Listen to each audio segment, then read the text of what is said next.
In the beginning of chapter 16, we started off with the Pharisees and the Sadducees coming to Jesus and demanding that he show them yet another sign to prove who he is. He responds, "An evil and adulterous generation seeks for a sign, but no sign will be given to it except the sign of Jonah." Now this response is great in and of itself, but it becomes even better because as we go throughout the chapter, Jesus tells his disciples exactly what he means by the sign of Jonah.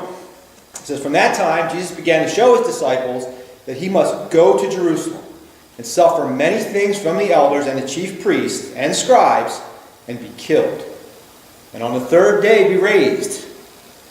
And in the beginning of chapter 17, which we'll go over tonight, we find out that Jesus is not averse to showing people signs. In fact, the sign he shows tonight is really huge. But he's not into doing magic shows for unbelievers. He understands and he's compassionate that we're fallible human beings. And he's willing to bolster us with verification. But those signs are a gift for those of us who already believe.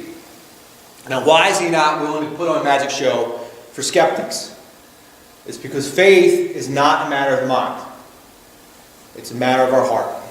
People who resist Jesus' call, they don't really lack evidence. What they lack is the humility to surrender their lives to him. We have Psalm 14:1 and 53:1. Both tell us, the fool says where? In his heart there is no God. We have Psalm 10:4. In the pride of his face the wicked does not seek him. All his thoughts are, there is no God. Said atheists back then as well. Romans 10:10. For with the heart one believes and is justified. So, chapter 16, we have the Pharisees asking Jesus questions and asking for a sign to test him with ill intent. And later we have Christ asking his disciples a question with good intent. The Pharisees wanted to curse Jesus, and Jesus wanted to bless his disciples. So in verse 13 he asks them, "Who do the people say the Son of Man is?" And they give him all these various theories that are out there, who people are saying that Jesus is. And he says to them, "But who do you say that I am?" Simon Peter replied, "You are the Christ, the Son of the living God." And Jesus answered him, "Blessed are you, Simon Bar-Jonah, for flesh and blood has not revealed this to you, but my Father who is in heaven.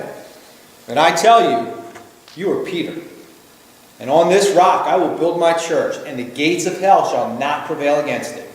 I will give you the keys of the kingdom of heaven. Whatever you bind on earth shall be bound in heaven.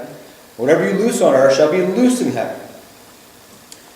So again, the Pharisees converse so they can condemn, but those of us who emulate Christ should engage to edify.